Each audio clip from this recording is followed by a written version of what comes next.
Bismillahirrahmanirrahim. Assalamualaikum warahmatullahi wabarakatuh.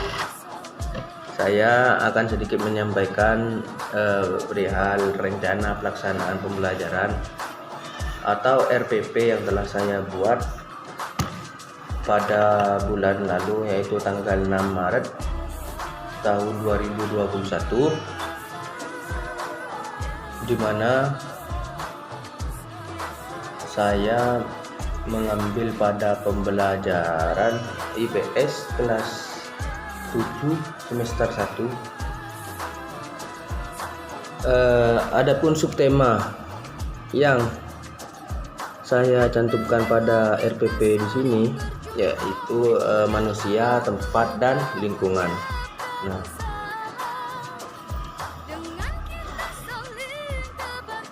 memahami dalam kompetensi dasarnya yaitu memahami ruang atau lokasi distribusi, potensi, iklim, bentuk muka bumi, geologis, flora, dan fauna. Nah, memahami konsep ruang dan interaksi antar ruang serta pengaruhnya ke kehidupan manusia. Dan konsep dasar yang selanjutnya menyajikan hasil telaah konsep ruang atau lokasi distribusi, potensi, iklim, bentuk muka maksudnya bentuk muka bumi, geologis, serta flora dan fauna, dan interaksi antar ruang Indonesia serta pengaruhnya terhadap kehidupan manusia Indonesia dalam aspek ekonomi, sosial, budaya, dan pendidikan. Nah, adapun tujuan pembelajarannya ini melalui penayangan gambar dan kerja kelompok siswa kerja kelompok ya, dan melalui penayangan gambar dan kerja kelompok. Siswa mampu menjelaskan pengertian konsep ruang,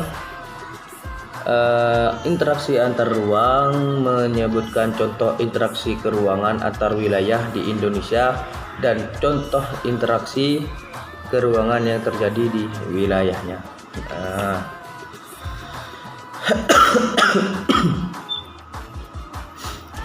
Materinya ialah di sini saya bulatkan menjadi pengertian ruang dan interaksi ruang. Jadi siswa itu menjelaskan pengertian ruang dan interaksi ruang. Gitu. Nah, untuk tahapan pembelajaran, yaitu tahap yang pertama adalah orientasi peserta didik pada masalah. Nah, peserta didik itu diberi motivasi atau rangsangan untuk memusatkan perhatian pada topik pengertian ruang dan interaksi antar ruang dengan cara menayangkan gambar atau foto tentang ruang dan tempat.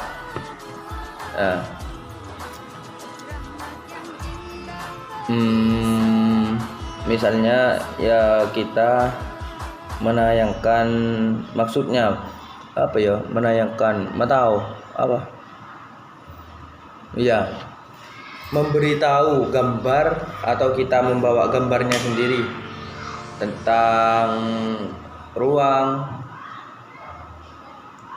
atau tempat-tempat di mana, atau tempat sekolah ya, pokoknya itu sudah. Tahap kedua, lanjut kita lanjut ke tahap kedua, mengorganisasi peserta didik. Nah, bagaimana maksudnya? Peserta didik dibagi ke dalam 4 kelompok besar atau dengan tema yang sama. Setiap kelompok mengerjakan tugas dari teman satu bangku saja. Nah, lanjut ke tahap 3. Guys, membimbing penyelidikan. Nah, di sini peserta didik dalam kelompoknya harus berdiskusi, mengolah data hasil pengamatan dengan cara berdiskusi tentang data, ruang dan interaksi antar ruang yang sudah dikumpulkan atau terangkum dalam kegiatan sebelumnya. Nah, siswa dapat mengolah informasi yang sudah dikumpulkan dari hasil sebelumnya atau hasil kegiatan pertemuan yang sebelumnya maupun hasil dari kegiatan mengamati dan kegiatan mengumpulkan informasi yang sedang berlangsung dengan bantuan pertanyaan-pertanyaan pada lembar kerja. Itu. Ternyata sudah banyak yang datang guys, murid-murid MI guys. Tahap 4, kita lanjut ke tahap 4, mengembangkan dan menyajikan hasil karya. Nah, ini saya sambil membaca di komputer, soalnya RPP-nya ada di komputer ini, tidak bisa dibalik.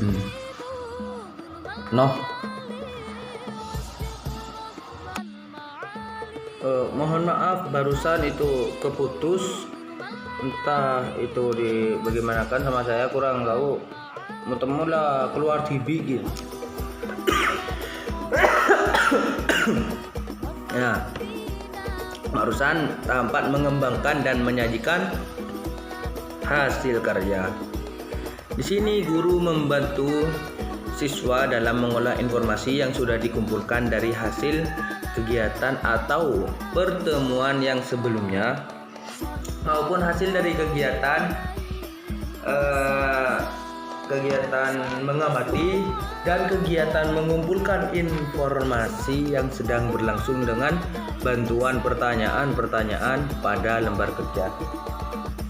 Nah, lanjut ke tahap 5, siswa menyampaikan tahap 5 menganalisis dan mengevaluasi. Nah, di sini siswa menyampaikan hasil diskusinya secara presentasi berupa kesimpulan berdasarkan hasil analisis secara lisan, tertulis, atau media lainnya untuk mengembangkan sikap jujur, teliti, toleransi, dan kemampuan berpikir sistematis, mengungkapkan pendapat dengan sopan. Nah, dan presentasi hasil kelompok secara hasil kelompok yang sudah dikerjakan itu disampaikan secara klasikal tentang ruang dan interaksi antar ruang. Nah, tadi dalam pendahuluan kita mengucapkan salam, mengecek kebersihan kelas, dan memberi absensi. Nah, sekarang pada penutup saya tulis dalam RPP saya ini 4 poin. Yang pertama adalah merefleksi kegiatan pembelajaran. Nah, yang kedua menginformasikan kegiatan pembelajaran yang akan dilakukan pada pertemuan berikutnya. Nah, yang ketiga adalah meminta peserta didik untuk selalu bersemangat dalam menuntut ilmu atau pembubuhan karakter semangat menuntut ilmu. Yang keempat, guru mengakhiri kegiatan pembelajaran dengan memberikan pesan dan motivasi tetap semangat belajar dan diakhiri dengan doa. Atau kalau perlu ya semacam Pak Rektor kemarin, kalau sudah ya mau berakhir kita diajak nyanyi. Tidak menyanyi lah. Nah, yang saya ingat lupa sudah, pokok diajak nyanyi sama Pak Rektor sudah. Nah, mungkin hanya ini saja yang bisa saya sampaikan perihal RPP yang saya buat ini pada pelajaran atau makulnya Bu Nining. Kurang lebihnya akhiran Assalamualaikum warahmatullahi taala wabarakatuh.